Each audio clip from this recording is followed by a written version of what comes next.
अस्सलाम वालेकुम एवरीवन।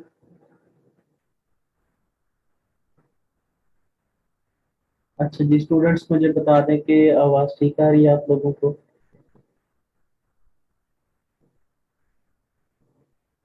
जो भी स्टूडेंट्स ऑनलाइन है प्लीज़ मुझे कंफर्म कर दें।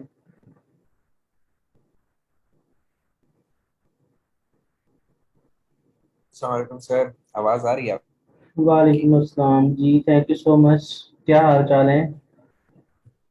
सर अल्हम्दुलिल्लाह ठीक। आप सुनाए सर।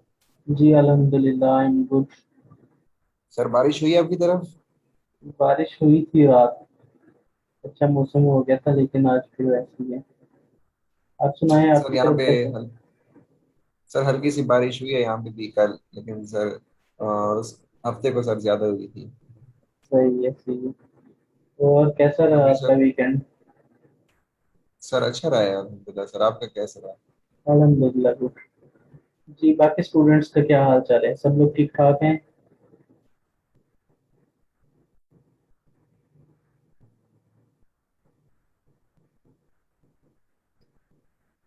अल्हम्दुलिल्लाह सर, आप सुनाएं। जी अल्हम्दुलिल्लाह, फाइन, आई एम गुड।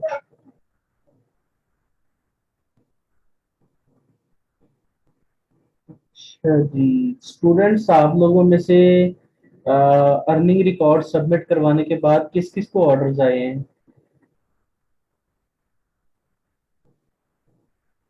कोई ऐसे स्टूडेंट्स हैं जिन्होंने अर्निंग रिकॉर्ड जो मैंने फॉर्म किया था उसमें सबमिट करवा दिए थे उस टाइम पे, लेकिन उसके बाद भी कुछ ऑर्डर्स आए हों किसी को, तो वो मुझे अपने स्क्रीनशॉट्स दे दें ताकि हम आज की डेट में फाइनल करने जा रहे हैं आप लोगों की अर्निंग, तो आप लोगों की अर्निंग उसमें काउंट हो जाएगी।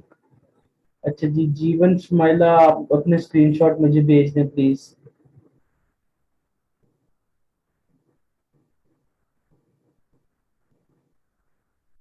और भी किसी स्टूडेंट को अगर ऑर्डर आए हैं तो आप लोग भेज दें मुझे अपने स्क्रीनशॉट।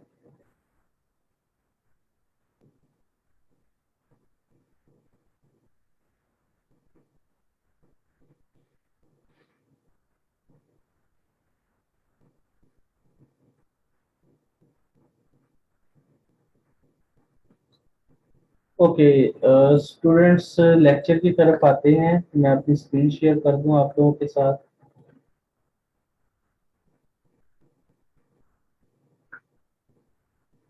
जी सब लोगों को स्क्रीन नजर आ रही है? जी सर। Yes sir.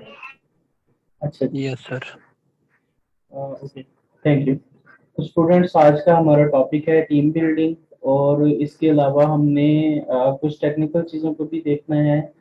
और इस वीक में क्योंकि ये हमारा मोस्ट प्रोबेबली लास्ट वीक है, तो इस वीक में मैं चाहूँगा कि हम लोग कुछ चीज़ों को रिवाइज भी कर लें ताकि आप लोगों को अगर किसी चीज़ में कंफ्यूजन हो तो वो भी कंफ्यूजन भी क्लियर हो जाए। आज का लेक्चर है हमारा, सबसे पहले हम टीम बिल्डिंग के बारे में देखेंगे। टीम बिल्डिंग क्यों ज़रूरी होती है और कौन कौन से फैक्टर्स इन्वॉल्व होते हैं, हमें किन चीज़ों को माइंड में रखना चाहिए during our team building process. तो चलें जी, स्टार्ट करते हैं लेक्चर। उसके बाद मैं आप लोगों को कुछ टेक्निकल टर्म्स में भी एक दो चीज़ें समझाऊंगा। देन हम लोग कल से इंशाल्लाह अपना जो रिवीजन का प्रोसेस है वो भी स्टार्ट करेंगे। ठीक है स्टूडेंट्स?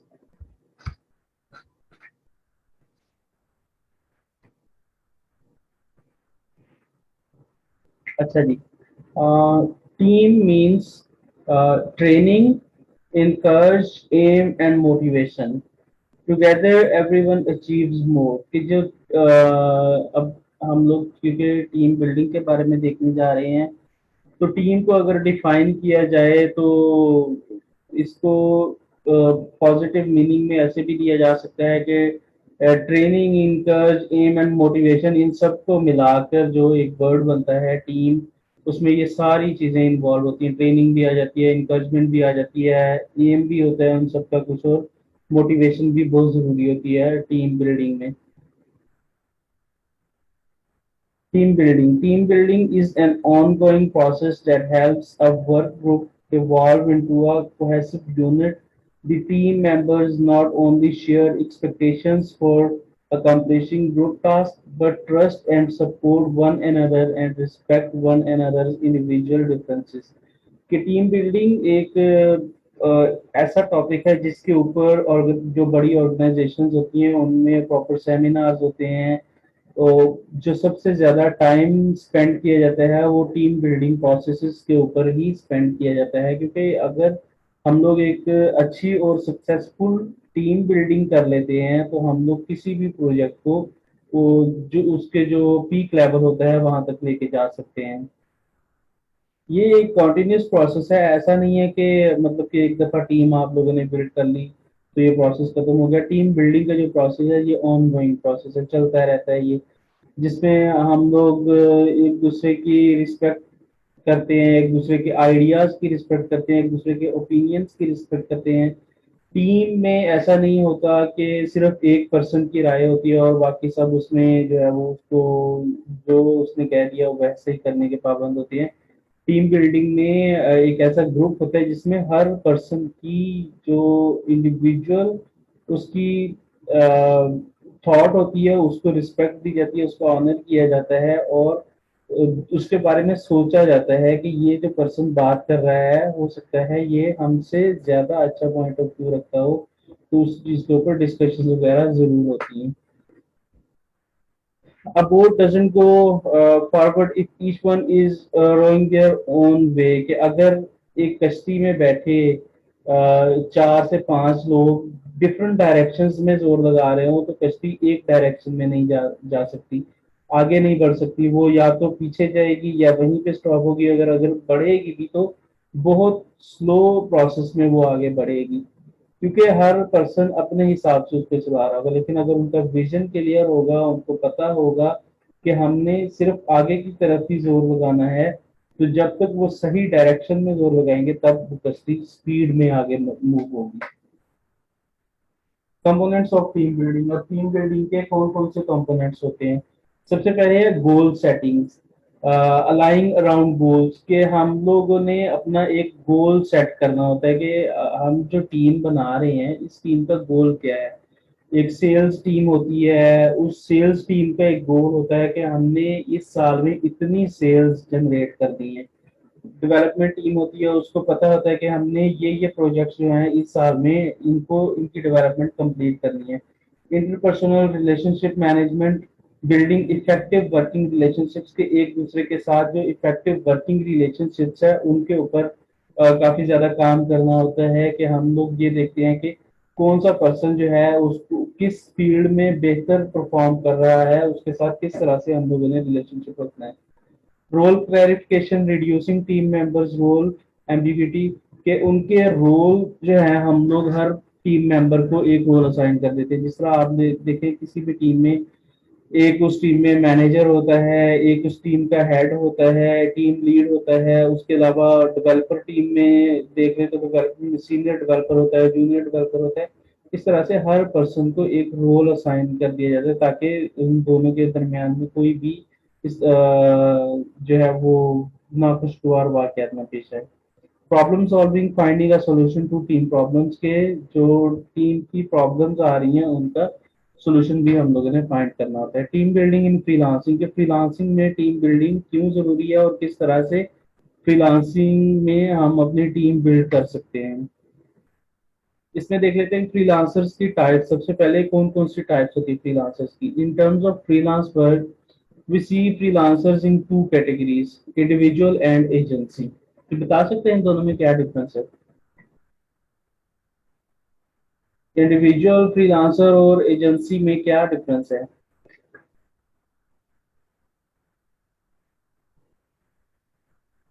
कौन बताएगा मुझे।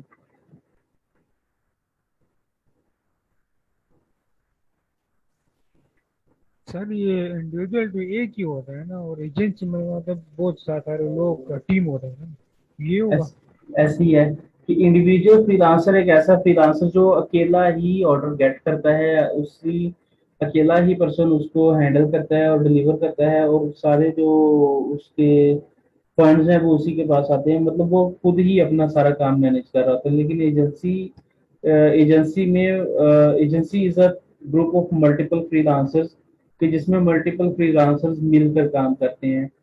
Individual work individually can take 3 to 4 projects at the same time, can provide services of few skills.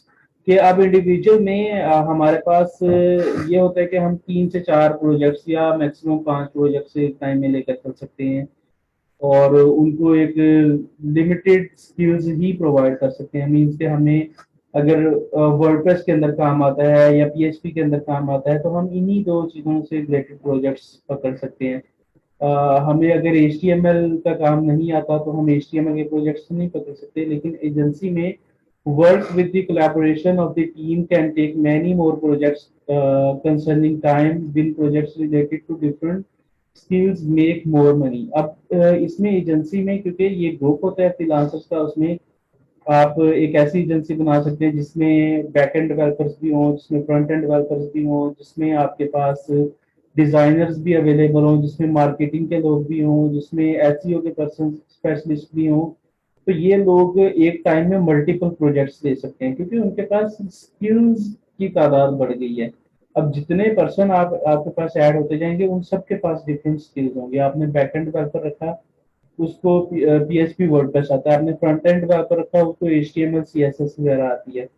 आपने डेटाबेस मैनेजर रखा, उसको डेटाबेसेस का सारा पता है. आपने उसके बाद एसईओ स्पेशलिस्ट रखा, वो आपकी साइट्स की एसईओ का सारा काम हैंडल करेगा. इस तरह जितने लोग बढ़ते जाते हैं आपकी एजेंसी में उतना ही उन लोगों के पास जो है वो नंबर ऑफ स्किल्स बढ़ती जाती हैं. और तो आप एज अ एजेंसी ज्यादा प्रोजेक्ट्स ले सकते हैं और बड़ी अमाउंट के प्रोजेक्ट्स ले सकते हैं. आप ऐसा प्रोजेक्ट ले सकते हैं जिसको स्टार्ट से लेकर स्क्रैच तक एंड तक आप उसकी सारी मार्केटिंग, एसईओ, डिजाइनिंग, डेवलपमेंट हर चीज आप अपनी एजेंसी में हैंडल करते हैं तो उसकी प्राइस भी ज्यादा होती है. Why team building is needed in freelancing? Freelancing जो डिफरेंट प्लेटफॉर्म्स हैं, फाइवर हो गया, गुरु, इन सब के लिए हमें क्यों टीम बिल्डिंग जरूरी है? Working as an individual and providing services to different clients at the same time is the best thing. Freelancers do and make a good life. कि हम जिस टाइम इंडिविजुअली काम कर रहे होते हैं, हम लोग डिफरेंट क्लाइंट्स के साथ काम करते हैं, हमें डिफरेंट प्रोजेक्ट्स मिलते हैं, हम लोग मतलब सही तरीके से उसको हैंडल कर रहे थे. But if you are doing great work and growing concerning time, then you would not be able to handle your all clients at the same time. कि अगर आप अच्छा काम कर रहे हैं तो सारी बात है आपको अच्छे रिव्यूज मिलेंगे, आपको नंबर ऑफ ऑर्डर्स भी ज्यादा आएंगे. तो उन नंबर ऑफ ऑर्डर्स को हैंडल करने के लिए अब एक टाइम ऐसा आएगा कि आप अकेले उनको हैंडल नहीं कर सकेंगे. Thus, it affects your quality of services because you can't focus on one thing or project. At that time, you need some resources to share the workload and make some extra money. एक time ऐसा आएगा कि जब आपके पास multiple projects आ रहे होंगे, उनकी deadline भी तक मीट करना आपके लिए मुश्किल होगा. तो हो सकता है आप क्वालिटी के ऊपर कॉम्प्रोमाइज कर दें. तो ये ऐसा टाइम होता है जहाँ पे हमें ज़रूरत होती है कि हम कुछ एडिशनल रिसोर्सेज अपनी टीम में ऐड करें, कुछ लोगों के साथ हम मिलके काम करें और उनको शेयर बेसिस पे अपने प्रोजेक्ट्स दें और उनसे कमीशन वगैरह दे दें. मैनेजिंग टीम्स के टीम्स को मैनेज करने की कुछ टूल्स अगर हम देखें, you can manage your team through different project management and communication tools. Some are discussed next. कि अपनी टीम्स को मैनेज करने के लिए हम जाहिर बात है अब फ्रीलांसर्स की टीम है उसको मैनेज करने के लिए कुछ ऑनलाइन या कुछ सॉफ्टवेयर ही यूज करेंगे, कुछ ऐसे टूल्स यूज करेंगे जिनकी बेस पे हम अपनी टीम्स को मैनेज कर सकें. जिनमें सबसे पहले है Trello. Trello is at its core an online corkboard. You use it to organize cards into lists. Those cards can be tasks, notes, projects, shared files, or anything else that helps your team work together. कि Trello एक ऐसा software है जिसके अंदर ये basically project management का software है जिसमें हम अपनी टीम्स को मैनेज कर रहे होते हैं, हम उनको प्रोजेक्ट्स असाइन कर रहे होते हैं, हम उनको एक प्रोजेक्ट के अंदर डिफरेंट टास्क असाइन कर रहे होते हैं, उनके टास्क की ट्रैकिंग हो रही होती है, उनके टास्क की सबमिशन चेक हो रही होती है, कितना टाइम उसके ऊपर टाइम लगा है, एक टास्क के ऊपर कितना उस एक स्पेसिफिक पर्सन ने काम डिलीवर किया, ये सारा कुछ इसके अंदर ट्रैक हो रहा होता है। उसके अलावा एक असाना है, असाना भी प्रोजेक्ट मैनेजमेंट का टूल है। Asana is a software as a service design to improve team collaboration and work management. It helps teams manage projects and tasks in one tool. Teams can create projects के इसके अंदर teams जो है वो projects create कर सकती हैं, assign work to teammates के एक दूसरे को work assign कर सकते हैं। like developer को अगर डिजाइनिंग का कोई वर्क चाहिए तो वो अपने उस टीम में जो डिजाइनर है उसको कोई वर्क असाइन कर सकता है। Specify deadlines and communicate about task directly in असाना।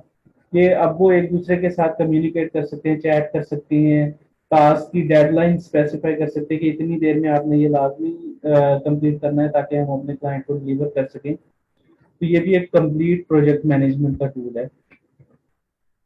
उसके अलावा Slack is essentially a chat room for your whole company, designed to replace email as your primary method of communication and sharing. Its workspace allows you to organize communications by channels for group discussions and allow for private messages to share information, files, and more all in one place.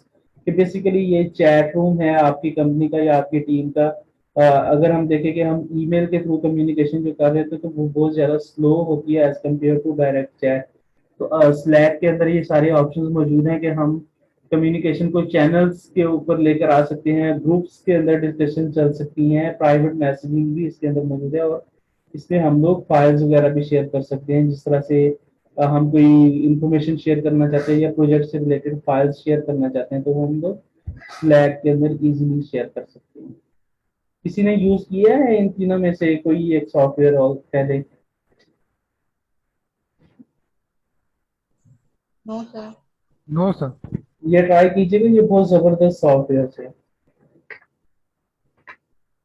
अच्छा जी, 5 steps to build a good freelance team, कि एक अच्छी freelancing की team develop करने के लिए, build करने के लिए जो 5 स्टेप्स हैं वो कौन कौन से हैं? सबसे पहले नो व्हाट यू वांट, कि आपको मालूम होना चाहिए कि आपको क्या चाहिए, आपकी रिक्वायरमेंट क्या है। दूसरे नंबर पे major your need for freelancers, के अपनी फ्रीलांसर्स की ज़रूरत को का आपको पता होना चाहिए कि कितने फ्रीलांसर्स चाहिए आपको इस टास्क एक specific group of task complete करने के लिए। अगर हमें ये पता हो कि हमें क्या करवाना है और हमें ये पता हो कि इस काम को करने के लिए हमें कितने फ्रीलांसर्स चाहिए, देन आगे हमने conduct interview know them better, के अब हमने उनके साथ इंटरव्यूज कंडक्ट करने हैं ताकि हमें उन फ्रीलांसर्स के बारे में ज़्यादा से ज़्यादा इंफॉर्मेशन मिल जाए कि आया कि ये फ्रीलांसर्स हमारे लिए सूटेबल भी हैं या नहीं। नेक्स्ट है डिवीजन ऑफ टीम, के अपनी टीम की डिवीजन करनी है हम लोगों ने, किस पर्सन को किस टीम में रखना है, किस पर्सन को क्या टास्क देना है। देन है शेयर योर विजन, के अब हमने अपना विजन शेयर करना होता है टीम के साथ कि हमारा जो मेन गोल है वो क्या है और इसको किस तरह से हम अचीव कर सकते हैं एज अ टीम। इसके बेनिफिट्स देख लें जी।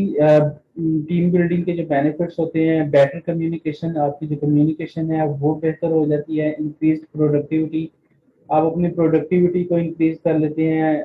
अकेले अगर आप एक हफ्ते में 3 प्रोजेक्ट कंप्लीट करते हैं तो टीम के साथ मिलकर आप हो सकता है 10 प्रोजेक्ट्स कंप्लीट कर लें। इम्प्रूव मोरल, के टीम का मोरल बढ़ता है, आपका अपना मोरल भी बढ़ता है। Increase in motivation, leadership qualities identified, creativity is encouraged, increase in confidence levels, कि आपका कॉन्फिडेंस लेवल इंक्रीज होता है, आपके अंदर जो लीडरशिप की क्वालिटीज हैं वो इंक्रीज होती हैं, वो आइडेंटिफिकेशन होती है आपको उनकी, और creativity is encourage. improved mental health, improved physical health, responsibility, trust, respect, lots of fun, कि टीम मेंबर्स जो हैं वो आपस में बहुत ज्यादा रिस्पॉन्सिबिलिटीज शेयर करते हैं एक दूसरे के साथ, एक दूसरे का हाथ पकड़ कर चलते हैं। हो सकता है एक टीम मेंबर को अगर कोई मुश्किल आ रही हो तो बाकी टीम मेंबर्स उसके साथ मिलकर उसको उस प्रॉब्लम से निकाल देते हैं। आपकी मेंटल हेल्थ इंप्रूव होती है, फिजिकल हेल्थ इंप्रूव होती है, रिस्पॉन्सिबिलिटी टेकिंग की आपके अंदर एबिलिटी आती है, और ट्रस्ट, रिस्पेक्ट, दोनों आपस आपस में टीम मेंबर्स के अंदर ट्रस्ट और रिस्पेक्ट भी बिल्ड होती रहती है टाइम बाय टाइम। तो ये बहुत अच्छी चीजें होती हैं किसी भी बिजनेस को सक्सेसफुल बनाने के लिए। टीम बिल्डिंग एक्टिविटीज, अब ये जो एक्टिविटीज हैं ये आप खुद भी परफॉर्म कर सकते हैं। मोस्टली जो बिग कंपनीज होती हैं वो इस तरह की एक्टिविटीज अपनी टीम्स के अंदर परफॉर्म करवाती रहती हैं, जिनमें है स्कैवेंजर हंट है, what's my name, board game tournament है, two truths and a lie, catch phrase, mystery dinner, mango parties and many more. या अब आपने अपनी टीम के अंदर डिफरेंट एक्टिविटीज परफॉर्म करनी है, कि टीम डिनर हो गया, समटाइम्स आप लोग कोई इवेंट सेलिब्रेट कर दें इकट्ठे, कोई गेम कर दें इकट्ठे। तो इस तरह से क्या होगा, इस तरह से आपकी टीम बिल्डिंग के अंदर जो है वो और ज्यादा इम्प्रूवमेंट आएगी, आपकी टीम के अंदर एक दूसरे के साथ घुलने मिलने के अंदर आसानी होगी, और उनका आपस में जो है वो कम्युनिकेशन का जो गैप है वो भी डिक्रीज हो जाएगा। जी, किसी का कोई क्वेश्चन?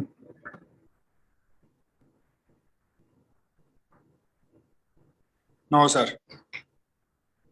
स्टूडेंट्स, वाकई जरूरी होती है टीम बिल्डिंग फ्रीलांसिंग में? सर होती है भी, नहीं भी होती, इसलिए जरूरी है कि सर हर बंदे का एक के पास आइडिया होता है, और कुछ चीजें आपको कभी कभी नहीं भी समझ आ रही होती। तो जब डिस्कशन होती है तो new ideas, new points generate होते हैं सर। एग्जैक्टली। अच्छा, जिस टाइम हमारी फिजिकल क्लासेस होती थी ना यूनिवर्सिटीज में, मीन्स कि ये कोविड से पहले तो फिजिकल क्लासेस भी थी, तो उस टाइम हम अपनी क्लास में ना लाजमी टीम्स बनाया करते थे। खासकर मैं 3 से 4 टीम्स बनवा देता था स्टूडेंट्स की। उसका बहुत ज्यादा बेनिफिट होता था। उसका ये बेनिफिट होता था कि मैं स्टार्टिंग में ही ना टीम्स को कुछ प्रोजेक्ट्स दे देता था, कि आपने ये प्रोजेक्ट कंप्लीट करना है, आपने ये प्रोजेक्ट कंप्लीट करना है, आपने ये प्रोजेक्ट कंप्लीट करना है। तो मैं देखता था कि टाइम गुजरने के साथ साथ ना उनके अंदर बहुत ज्यादा इम्प्रूवमेंट आ जाती थी, हर टीम मेंबर के अंदर। एक रिस्पॉन्सिबिलिटी, जो स्टूडेंट्स लेट आते थे वो उनके जो टीम लीड होते थे वो उनसे पूछते थे कि भाई भैया आप क्यों लेट आ रही हैं, आज तो हमारी ये प्रेजेंटेशन थी, आज तो हमने ये फीडबैक देना था इसके ऊपर, ये चीजें आज हमने परफॉर्म करनी थी, आप क्यों लेट आए हैं। फिर इस तरह से छुट्टियां नहीं करते थे स्टूडेंट्स। दूसरे नंबर पे उसके अंदर अगर किसी भी एक टीम मेंबर को प्रोजेक्ट आ जाता था ना फ्रीलांसिंग का, किसी भी क्लाइंट का, तो वो सारे मिलके उसको कंप्लीट कर लेते थे। ये बहुत ज्यादा बेनिफिट होता था उनको। तो ऑनलाइन में क्योंकि अब इस तरह से टीम बिल्ड हो नहीं सकती थी, लेकिन इसका बहुत ज्यादा फायदा होता है टीम बिल्डिंग का। अगर मैंने तो इसका एक्सपीरियंस अपने ऑफिसेज में भी देखा है, कि मैं जितने भी ऑफिसेज में गया हूँ वहाँ पे टीम बिल्डिंग, अगर आपकी टीम स्ट्रांग है तो आप किसी भी तरह का प्रोजेक्ट हैंडल कर सकते हैं। लेकिन अगर टीम नहीं अच्छी, या आपकी टीम के अंदर जो है वो मेंबर्स रिस्पॉन्सिबल नहीं है, तो आपकी कंपनी तरक्की नहीं कर सकती। ये बहुत ज्यादा चीजें मैंने फेस की हैं।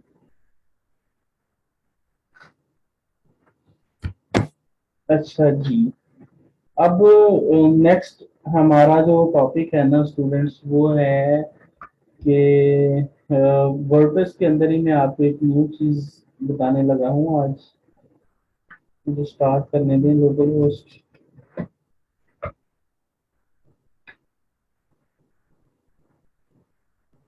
सर बारिश हुई है आपकी तरफ? हाँ जी, बारिश हुई है, हल्की हल्की हुई है, ज्यादा नहीं हुई। कोई टेम्परेचर तो फिर नीचे आया होगा। हाँ जी, कुछ फर्क पड़ा है टेम्परेचर।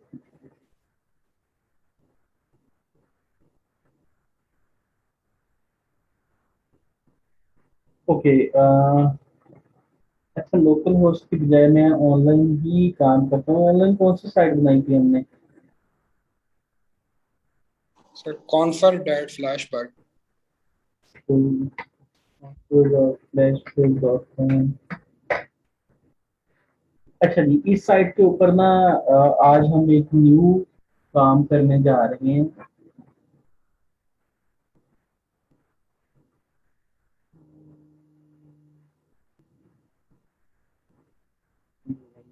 कौन सा site?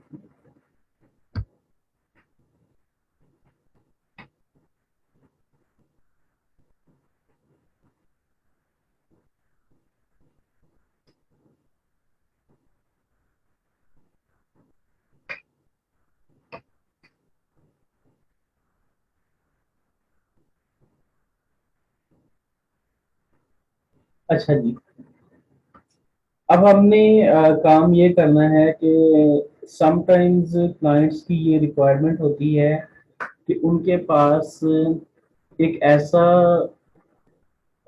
लिंक भी होना चाहिए जहां से वो यूजर से पोस्टिंग करवा सके। मीन्स के ये हमारी फ्रंट साइट है, हमारी लाइव साइट जो चल रही है। इस साइट पे एक ऐसा फॉर्म होना चाहिए जिस फॉर्म को सबमिट करे कोई भी यूजर, तो यहाँ पे पोस्ट के अंदर उसकी पोस्ट ऐड हो जाए। मीन्स के दो पोस्ट है ना, अभी तीसरी पोस्ट वो बजाय इसके कि बैकएंड की एक्सेस किसी को दे, फ्रंट साइड से ही पोस्टिंग करवा दे। इसको कहते हैं गेस्ट पोस्ट करवाना, कि हम अपने यूजर्स की तरफ से गेस्ट पोस्ट एंटर करवा रहे हैं। इसका बहुत ज़्यादा फायदा होता है हमें कि हमारी साइट के ऊपर जो पोस्ट होती है ना, वो कंटेंट वो दूसरे लोगों की तरफ से आता रहता है, क्योंकि बेसिकली किसी भी साइट के ऊपर कंटेंट सबसे ज़्यादा ज़रूरी होता है। और कंटेंट लिखना ही, लाइक आपने कोई ब्लॉग बनाया है तो उस ब्लॉग के लिए कंटेंट लिखना ही सबसे बड़ा मेजर टास्क होता है, जिसके अंदर मुश्किलात आती हैं। अच्छा, इसको कहते हैं गेस्ट पोस्टिंग या फ्रंट एंड पोस्टिंग। इसका फायदा दूसरे लोगों को भी होता है जो पोस्ट करते हैं। मीन्स के वो एक पोस्ट करेंगे, उस पोस्ट के अंदर उनकी साइट का भी लिंक होगा। उसका फायदा ये होगा कि अगर वो आर्टिकल हमारी साइट के ऊपर पब्लिश हो जाता है ना, तो हमारी साइट को रीड करते करते यूजर अगर उस लिंक के ऊपर क्लिक करेगा तो उनकी साइट के ऊपर चला जाएगा। मीन्स कि उनका एक बैक लिंक जनरेट हो जाएगा। बैकलिंक बेसिकली ये होता है कि हम अपनी वेबसाइट का लिंक किसी दूसरी वेबसाइट के ऊपर पब्लिश कर दें, ताकि वहां से ट्रैफिक क्लिक करके हमारी साइट के ऊपर आए। ये एसईओ के अंदर ऑफ पेज एसईओ का एक एलिमेंट है। ऑन पेज तो हमारा ये होता है कि हम अपने पेज के ऊपर ही सारी चीजें परफॉर्म करते हैं। ऑफ पेज होता है कि हम अपने पेज से हटकर एसईओ की टेक्नोलॉजी जो अप्लाई करते हैं, उसमें बैक लिंकिंग बहुत इंपॉर्टेंट रोल है, बहुत इंपॉर्टेंट फैक्टर होता है। और गेस्ट पोस्ट जो है वो बैक लिंकिंग में सबसे ज्यादा यूज होने वाला और सबसे एफिशिएंट मेथड है कि हम किसी की साइट के ऊपर गेस्ट पोस्ट करते हैं और उसमें हमारा लिंक हो, तो वहां से रीड करते करते यूजर हमारी साइट के ऊपर आ जाए। इस तरह से दोनों का फायदा होता है। जो पर्सन गेस्ट पोस्ट एंटर कर रहा होता है उसका ये फायदा होता है कि उसका लिंक चला जाता है दूसरी साइट के ऊपर अगर पब्लिश हो जाए।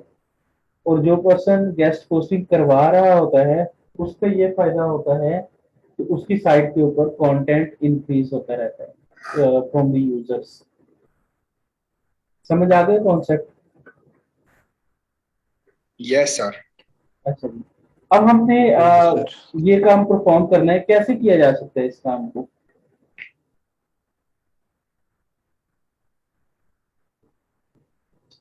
मुझे आप सब लोगों के आंसर चाहिए। देखते हैं, वर्डप्रेस याद है सबको या भूल गया है? कैसे किया जा सकता है स्टूडेंट्स ये काम? उसके लिए प्लगइन सर इंस्टॉल करना पड़ेगा। अच्छा जी फहद, आप क्या कह रहे थे? सर मैं कहने लगा था कि हम एक पोस्ट बनाएं जो जिसका फॉर्म हो बेसिकली, वो अच्छा फॉर्म जी। फिल हो तो ऑटोमेटिकली वो फॉर्म जो पोस्ट है वो जनरेट हो जाए। अच्छा जी, ठीक है। इसके अलावा और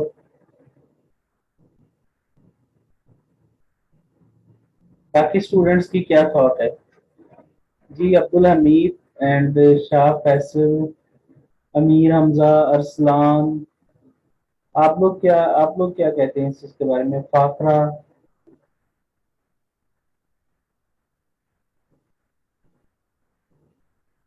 मुझे लगता है ये स्टूडेंट्स लाइव नहीं बैठे, बस ये ऑनलाइन होकर में चले गए हैं, खाना खाना खा रहे हैं। सर ये सत्तू हो गया। Sir online. अच्छा, सही। तो क्या कैसे किया जा सकता है ये काम? सर फॉर्म के थ्रू हो सकता है, जिस तरह कमेंट वाला सेक्शन होता है वहाँ हम अपने कंटेंट राइट करके सबमिट करें। ठीक है, हम एक ऐसा फॉर्म बना लें जिसमें यूजर डाटा एंटर करे तो डेटाबेस में सेव हो जाए। ओके, जिस तरह कमेंट सेव होते हैं। ठीक है स्टूडेंट्स, आप लोग बिल्कुल ठीक कह रहे हैं। ये काम इसी तरह से होगा कि हमारे सामने हम यूजर को एक ऐसी फंक्शनैलिटी देंगे कि उसके सामने यहाँ पे एक फॉर्म ओपन होगा। उस फॉर्म के अंदर वो जो डाटा सबमिट करवाएगा, वो डाटा बेसिकली हम उस टेबल में जाकर सेव करवाएंगे जिस टेबल में ये पोस्ट सेव होती हैं। तो ये सारा काम हम लोग प्रोग्रामिंग के थ्रू भी कर सकते हैं, लेकिन इसको इजीली परफॉर्म करने के लिए हमारे पास एक प्लगइन है जिसका नाम है WP यूजर फ्रंट एंड। यहाँ से अगर मैं सर्च करूं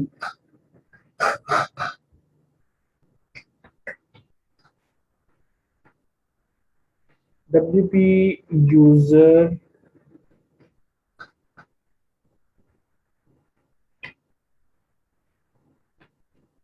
फ्रंट एंड, अच्छा जी, ये प्लगइन काफ़ी यूजफुल प्लगइन है हमारे पास। और इसमें आप पोस्टिंग के फॉर्म बना सकते हैं, प्रोफाइल बिल्डर है इसके अंदर, रजिस्ट्रेशन फॉर्म है, सब्सक्रिप्शन है, और कंटेंट रिस्ट्रिक्शन की फंक्शनैलिटी भी इसके अंदर मौजूद है। क्या काम करता है ये प्लगइन, इसको इंस्टॉल करके मैं आपको बता देता हूँ। ये काफ़ी यूजफुल प्लगइन है। जिस टाइम हम लोगों ने ये सारे काम करने हो, प्रोफाइल बिल्डिंग, रजिस्ट्रेशन फॉर्म, ये सारे काम करने हो, तो उस टाइम हमें ये प्लगइन बहुत ज़्यादा हेल्प करता है हमारी।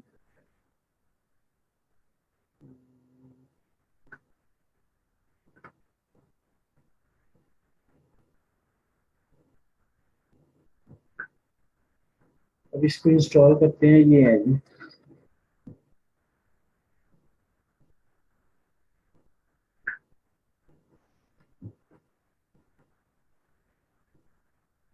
अच्छा, इसका फ्री वर्जन भी है और इसका पेड वर्जन भी है। ये फ्री वर्जन में हमें इसका कुछ टेस्ट मिल जाएगा, ये वाले फीचर्स मिलेंगे इसमें। अगर हमें एडिशनल फीचर्स चाहिए तो उसके लिए हमें इसका जो प्रीमियम वर्जन है उसको बाय करना पड़ेगा। उसके अंदर ये हमें काफ़ी ज़्यादा चीज़ें मिल जाती हैं। फ्री से ही हम अपना सारा काम करेंगे।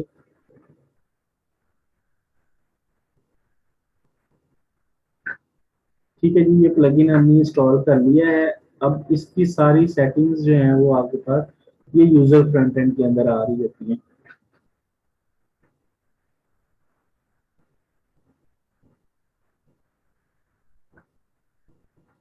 अच्छा जी, इसमें ये पोस्ट फॉर्म्स आ रहे हैं। इसमें हमने ऐड फॉर्म करेंगे तो हमारे पास ये फॉर्म ऐड करने के ऑप्शंस आ जाएंगे। सबसे पहले पोस्ट फॉर्म है, हमारे पास इवेंट्स कैलेंडर है। ठीक है, उसके अलावा हमारे पास है ये चीज़ है वो कॉमर्स की प्रोडक्ट, कि हम दूसरे लोगों से वो कॉमर्स की प्रोडक्ट्स भी ऐड करवा सकते हैं अपनी साइट के ऊपर। हम पोस्ट भी ऐड करवा सकते हैं और हम लोग कैलेंडर के अंदर इवेंट्स भी ऐड करवा सकते हैं दूसरे लोगों से। क्योंकि इन तीनों चीज़ों के लिए आपको अगर क्लाइंट की रिक्वायरमेंट आती है तो माइंड में रखिएगा कि WP यूजर फ्रंट एंड ये वाला प्लगइन यूज होगा। तो मैं यहाँ पे डिफॉल्ट के ऊपर क्लिक करके क्रिएट फॉर्म के ऊपर क्लिक करूंगा तो ये वाला फॉर्म क्रिएट हो जाएगा, पोस्ट फॉर्म। लेकिन मैं ब्लैंक फॉर्म अगर क्रिएट करूं तो ब्लैंक फॉर्म को आगे लेकर चलते हैं हम।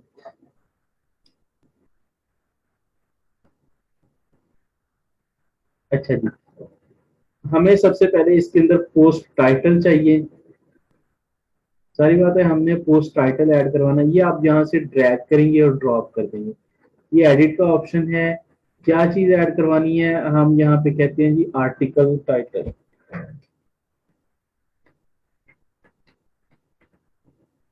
कि यहाँ पे हम आर्टिकल का टाइटल एंटर करवाएंगे यूजर से।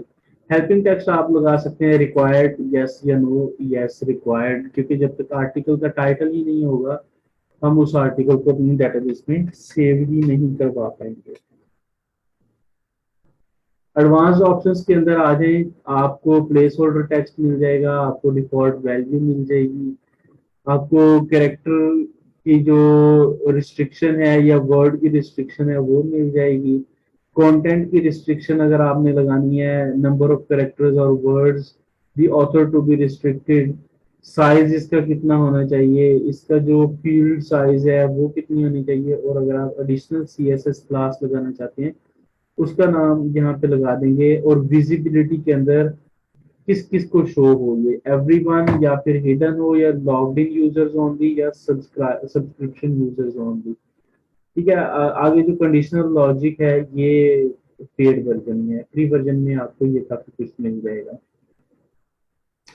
अच्छा जी, उसके अलावा ऐड फील्ड करते हैं, पोस्ट का कंटेंट आ जाएगा कि यहाँ पे पोस्ट का कंटेंट ऐड करना है, टाइटल के बाद कंटेंट, कंटेंट के बाद आपने यहाँ पे एक्सर्ट भी ऐड करवाना है तो वो भी करवा लें। देन आपने अगर फीचर्ड इमेज ऐड करवाना है वो करवा लें, कैटेगरी सिलेक्ट करवानी है तो कैटेगरी भी सिलेक्ट करवा सकते हैं। बाकी आपने अगर टैग्स वगैरह एंटर करवाने हैं तो टैग्स भी एंटर करवा लें। उसके अलावा आपके पास यहाँ पे कस्टम फील्ड्स मौजूद हैं, आप कोई भी कस्टम फील्ड भी लगा सकते हैं।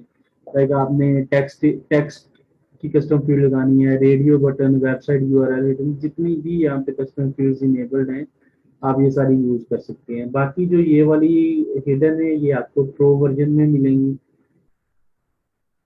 अच्छा, अगर आपने कॉलम्स वगैरह लगाने हैं तो इस तरह से कॉलम्स लगा सकते हैं। लेट्स सपोज यहाँ पे आपने कॉलम्स लगाए, इन कॉलम्स में पहले पे फीचर्ड इमेज चाहिए हमें,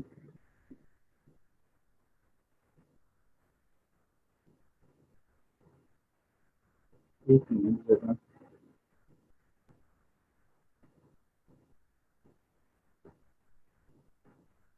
यहाँ से फीचर्ड इमेज उठा कर अगर मैं इस कॉलम में प्लेस करूँ तो यहाँ पे एक मिनट, इसको मैं यहाँ से रिमूव कर दूँ तीनों को ताकि मैं जगह बचाऊं और इनका फॉर्मेट थोड़ा सा सही हो जाए। कैटेगरी टैग्स और फीचर इमेज, ये मेरे पास कॉलम्स हैं तीन, आप इनको चेंज भी कर सकते हैं, आपने 3 रखने हैं या कितने कॉलम रखने हैं, यहाँ से आप नंबर ऑफ कॉलम्स को चेंज कर सकते हैं। इनमें फील्ड्स ऐड करने के लिए यहाँ से मैं कहता हूँ कि पहले में फीचर्ड इमेज है, दूसरे के अंदर मुझे कैटेगरी सिलेक्ट करने की ऑप्शन मिले, और तीसरे के अंदर टैग्स ऐड करने की ऑप्शन। इस तरह से आप लेआउट भी थोड़ा सा चेंज कर सकते हैं। सेक्शन ब्रेक आपने सेक्शंस वाइज चलना है, कस्टम एचटीएमएल लगा सकते हैं, शॉर्ट कोड्स यूज करने हैं, ये सारा कुछ आपको प्रीमियम वर्जन में मिल जाएगा। ये आपके पास सबमिट का बटन है, सेव फॉर्म, ये फॉर्म आपका सेव हो गया। ये फॉर्म की सेटिंग्स हैं, यहाँ से आकर आप इसकी सेटिंग्स को चेंज कर सकते हैं कि पोस्ट टाइप, किस पोस्ट टाइप के अंदर आप डाटा सेव करवाना चाहते हैं, यहाँ से वो वाली एक स्पेसिफिक पोस्ट टाइप यूज कर लेंगे। लाइक आप पेज के अंदर डाटा ऐड करवाना चाहते हैं तो पेज, यूजर, ब्लॉग, और पोस्ट के अंदर डाटा ऐड करवाना चाहते हैं तो पोस्ट सेलेक्ट कर लेंगे। पोस्ट स्टेटस क्या होगा, बाय डिफॉल्ट ये ड्राफ्ट में जाएगा, मैं इसको पब्लिश नहीं कर रहा। पोस्ट फॉर्मेट आपका किस तरह की पोस्ट है, और डिफॉल्ट पोस्ट कैटेगरी कौन सी होगी वो आप सेलेक्ट करवा सकते हैं यहाँ से। और redirect to newly created post या फिर to a page to a custom URL, मैं चाहता हूँ कि जैसे ही वो पोस्ट कर दे, पब्लिश कर दे, तो वो इस यूआरएल के ऊपर चला जाए। या आपने कोई थैंक यू का पेज बनाया तो यहाँ पे थैंक यू के पेज का यूआरएल लगा सकते हैं। कमेंट स्टेटस इसके ऊपर क्लोज होगी, submit post button text submit होगा, या इसको आप चेंज कर दें, सबमिट आर्टिकल कर दें। Post draft, enable draft as post, saving as draft, इसको आपने इनेबल करना है या नहीं करना। उसके अलावा फॉर्म टेम्पलेट है कि आप इस फॉर्म को कोई टेम्पलेट असाइन करना चाहते हैं या नहीं। पोस्ट फॉर्म लगा सकते हैं, वूकॉमर्स प्रोडक्ट लगा सकते हैं, इवेंट्स कैलेंडर लगा सकते हैं। फिलहाल मैं इसको नो टेम्पलेट लगा देता हूँ।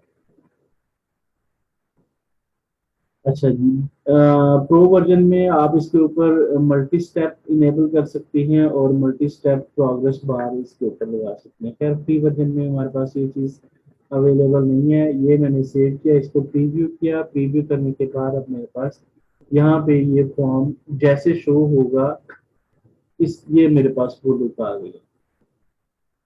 फीचर्ड इमेज, कैटेगरी, टैग्स, और यहाँ पे मेरे पास एग्जर्ट के बाद मेरे पास नेक्स्ट जो चीज है वो है कंटेंट और पोस्ट टाइटल।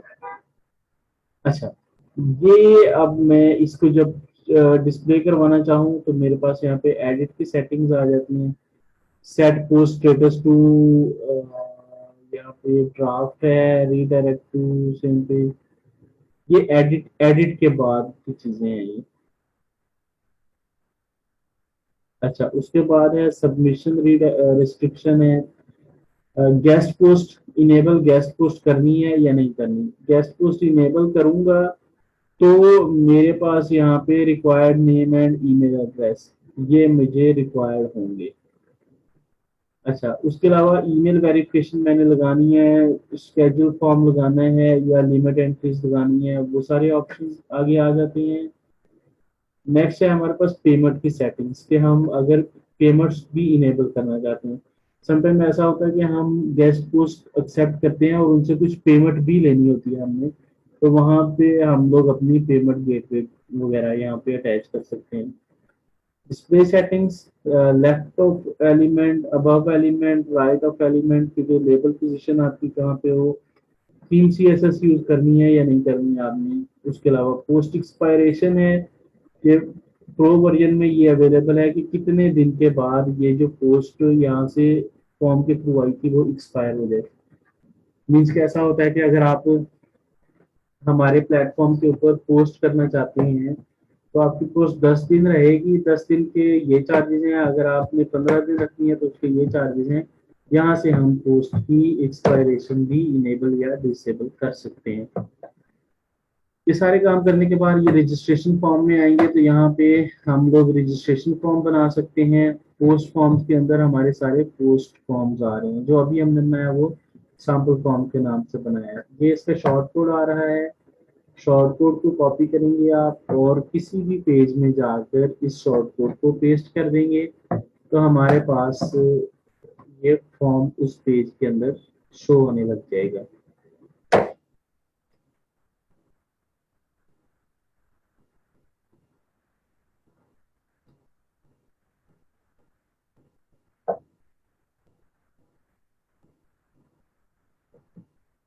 ठीक है जी, मैं यहाँ पे एक पेज बना देता हूँ।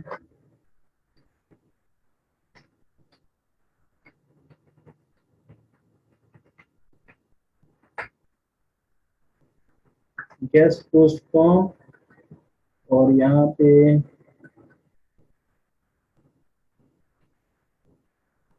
Short code publish view page. अब इस पेज के ऊपर मेरा जो फॉर्म है वो डिस्प्ले होगा इस तरह से। कॉपी, इसको मैं प्राइवेट ब्राउजर में ओपन करता हूँ क्योंकि इस ब्राउजर में तो मैं लॉग इन हूँ।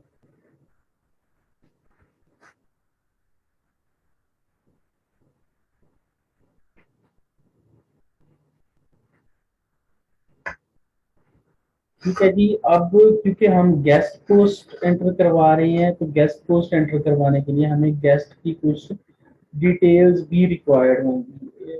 जरा थोड़ा सा इसका लेआउट सही नहीं आ रहा तो मुझे यहाँ पे कुछ और चीजें पुट करनी पड़ेंगी।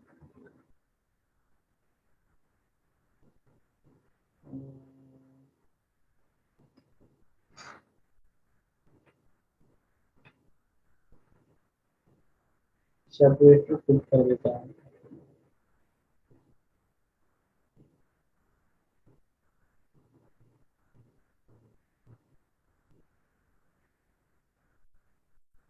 ठीक है जी। उसके अलावा इसको मैं डुप्लीकेट करना है।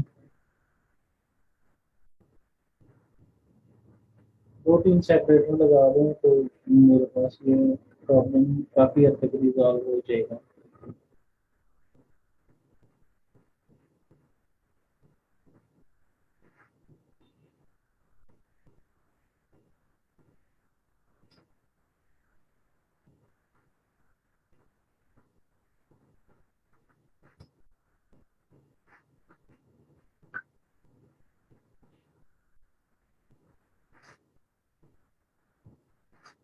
मुझे इसको टेम्पलेट में ही हल करना होगा।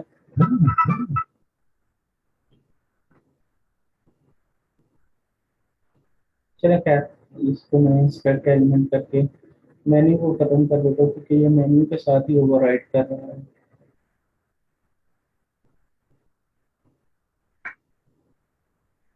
अच्छा जी, अब हमारे पास जो फील्ड्स आ रही हैं उनमें नेम है, ईमेल है।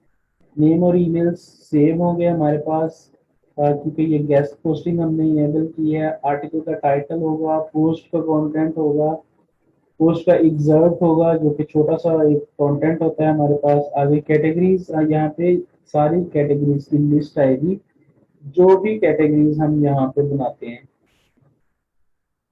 हमारे पास जितनी भी बैकएंड पे कैटेगरीज अवेलेबल होंगी उन सब की लिस्ट यहाँ पे हमें शो होगी।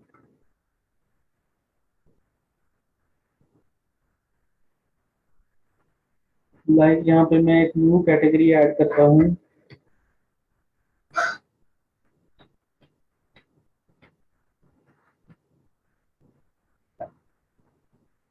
तो ये सेम कैटेगरी यहाँ पे भी ऑटोमेटिकली फैच होकर शो होनी चाहिए।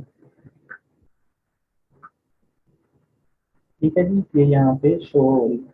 अब इस फॉर्म को हमने किस तरह से स्टाइलिंग करनी है। स्टाइलिंग के लिए हम इसके ऊपर डिफरेंट क्लासेस वगैरह लगा सकते हैं, डिफरेंट इसके ऊपर सीएसएस की प्रॉपर्टीज अप्लाई कर सकते हैं।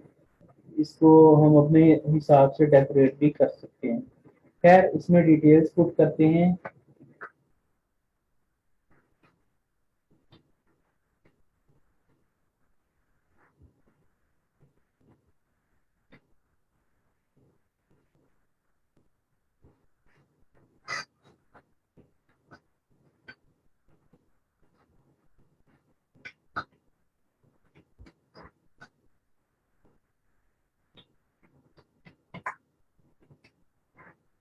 क्या हो रहा है?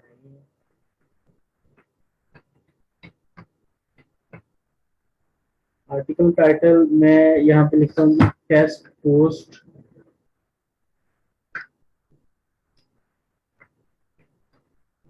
बाय शीता। कंटेंट के अंदर में मैं इस तरह से चीजें पुट करता रहता हूँ। ये मेरे पास सारे ऑप्शंस आ रहे हैं कि पैराग्राफ बनाना है या इसको हेडिंग बनाना है या इसकी अलाइनमेंट वगैरह के सारे ऑप्शंस अवेलेबल हैं। और इसके एग्जर्ट में भी ये चीज लिख देते हैं। आगे फीचर्ड इमेज, कोई भी इमेज सेलेक्ट करवा लेते हैं।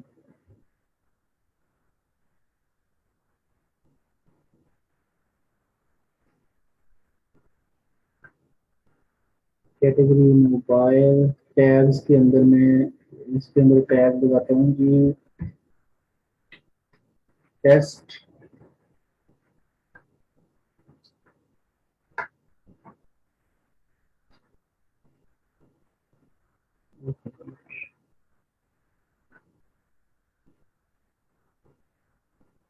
सबमिट।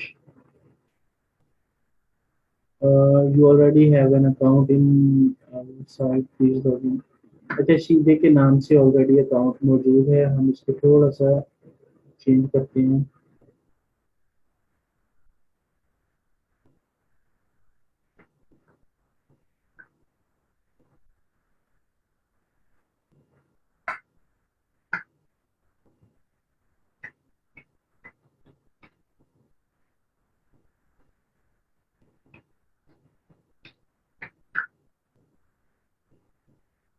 सबमिट। ठीक है जी, हमारी पोस्ट सबमिट हो गई है। और क्योंकि रीडायरेक्शन हमने होम पेज पे लगाई है तो ये होम पेज पे रीडायरेक्ट हो गया। अब नेक्स्ट चलते हैं और नेक्स्ट देखते हैं कि हमारे पास इसकी पोस्ट के सेक्शन में एक न्यू पोस्ट ऐड होनी चाहिए। ठीक है जी, आप देख रहे हैं कि टेस्ट पोस्ट बाय सीधा, ये आपकी ड्राफ्ट के अंदर एक न्यू पोस्ट आ गई जिसकी कैटेगरी मोबाइल है। टैग्स इसको टेस्ट मैंने लगाया था और इसके अंदर मैंने फीचर इमेज भी सेट की थी, इसको देख लेते हैं।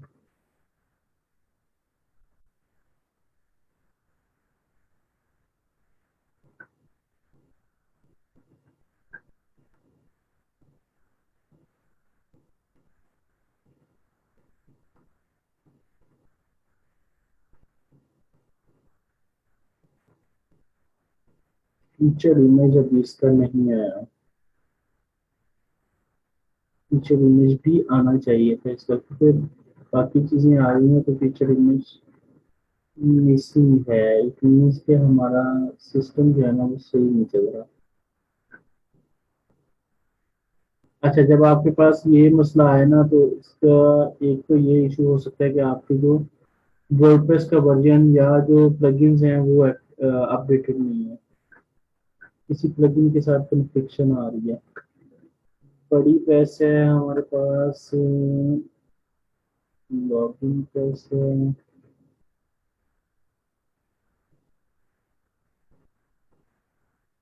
ठीक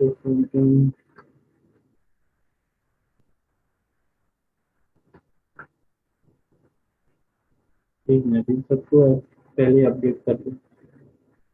ये अक्सर आ जाता है, फीचर इमेज का इशू आ जाता है, तो उसके लिए हमें यही करना होता है कि हमें इसके जो वर्जन है ना वो अपडेट करने हैं, और अगर वो भी सही चल रही है तो हमें फिर देखना है कि कौन सा प्लगइन है जिसके साथ इसकी कॉन्फ्लिक्ट आ रहा है।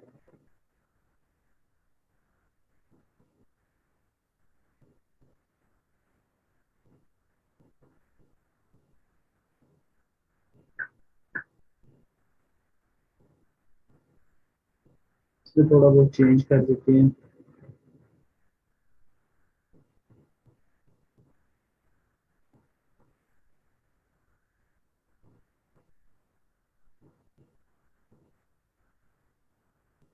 सबमिट,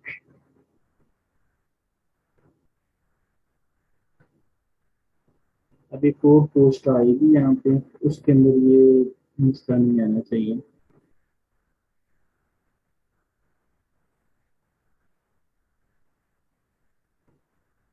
ये वाली पोस्ट न्यू है,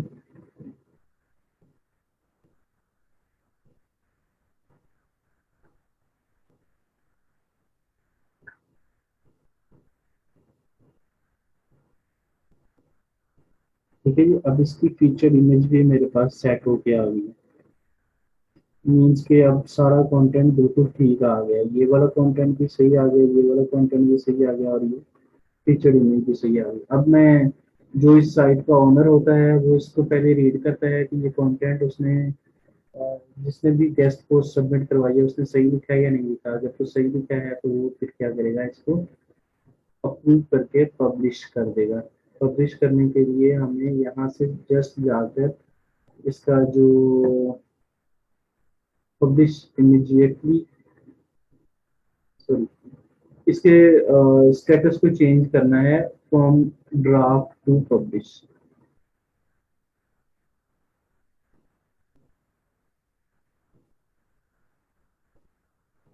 ये इसको हम पब्लिश करें। अब ये पोस्ट हमारे फ्रंट साइड पे भी शो होने लग गई।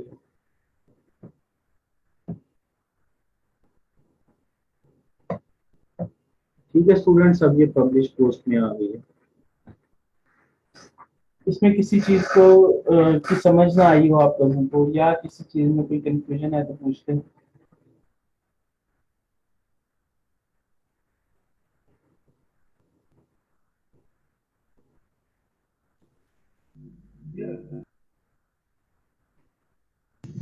नो सर, प्रैक्टिस करेंगे इसमें क्या कह रही हैं? सर, प्रैक्टिस करेंगे इंशाल्लाह, समझ में आ अच्छा, गया। जी ज़रूर, प्रैक्टिस करेंगे तो और ज़्यादा जो इसके अंदर चीज़ें हैं वो आपको सारी समझ में आ जाएंगी। जिनमें रजिस्ट्रेशन फॉर्म की आपने प्रैक्टिस करनी है, सब्सक्रिप्शन के अंदर आ जाना है, इस चीज़ को देखना है कि इसके अंदर क्या क्या किस तरह से हम सब्सक्रिप्शन क्रिएट कर सकते हैं, कूपन्स हैं और ट्रांजैक्शन जो होंगी, अगर हमने पेमेंट्स वगैरह इनेबल किए तो वो सारे ट्रांजैक्शन यहाँ पे आ जाएंगी।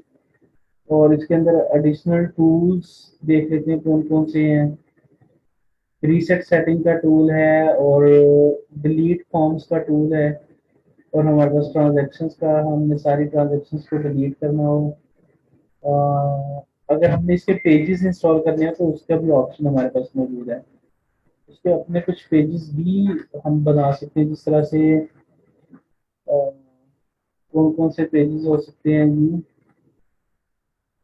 पेमेंट का पेज हो सकता है, ईमेल्स का पेज हो सकता है, माई अकाउंट का पेज हो सकता है, डैशबोर्ड का पेज हो सकता है।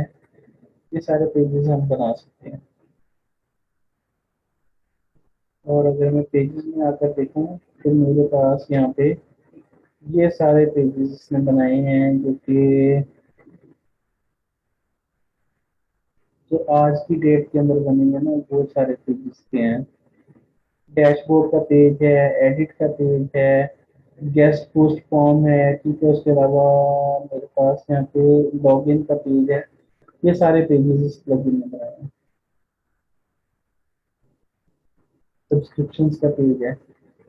अब अगर मैं इसके अंदर डैशबोर्ड के अंदर आकर देखूँ तो डैशबोर्ड में मुझे जो ऑप्शन नजर आएंगे वो मेरी अपनी प्रोफाइल नजर आएगी।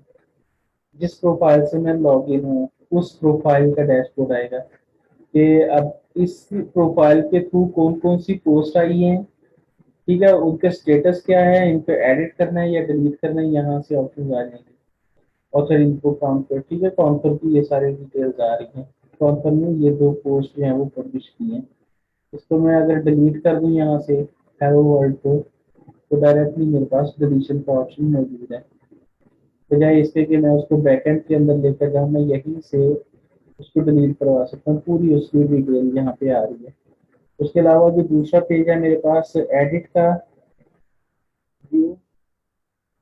एडिट के पेज के अंदर पोस्ट वगैरह को एडिट करने के ऑप्शन मौजूद होंगे। इनवैलिड पोस्ट आ रही है लेकिन व्यक्ति किसी पोस्ट को एडिट करने का मैंने नहीं था। यहाँ से एडिट के ऊपर क्लिक करूंगा तो ये एडिट का फॉर्म ओपन होगा, ये वाला। अच्छा जी, उसके बाद मेरे पास यहाँ पे गेस्ट पोस्ट फॉर्म है, और यहाँ पे ये सब्सक्रिप्शन है। इसको व्यू करूंगा तो आपकी जितनी भी सब्सक्रिप्शन हैं वो सारी यहाँ पे नजर आएंगी। फिलहाल कोई भी नहीं है तो कोई भी नजर नहीं आ रही। ठीक है स्टूडेंट्स, काफी ज्यादा चीजें आई होप आपको इसकी समझ आ गई होंगी। ये काफी चलने वाला टास्क है, काफी डिमांडिंग डिमांडिंग टास्क होता है क्लाइंट्स की तरफ से। खासकर जो बड़ी बड़े ब्लॉग्स होते हैं उनके ऊपर ये काम काफी ज्यादा लोग करवाते हैं, फ्रंट एंड पोस्टिंग का। इस चीज के ऊपर आप लिंक्स भी बना सकते हैं। ठीक है जी, किसी का कोई क्वेश्चन है तो पूछते हैं, उसके बाद अपना लेक्चर एंड करते हैं। नो सर, कोई क्वेश्चन नहीं। हाँ सर, थैंक यू सर, कोई क्वेश्चन? सर मेरा एक है। Thank you sir. चलिए, thank you so much students.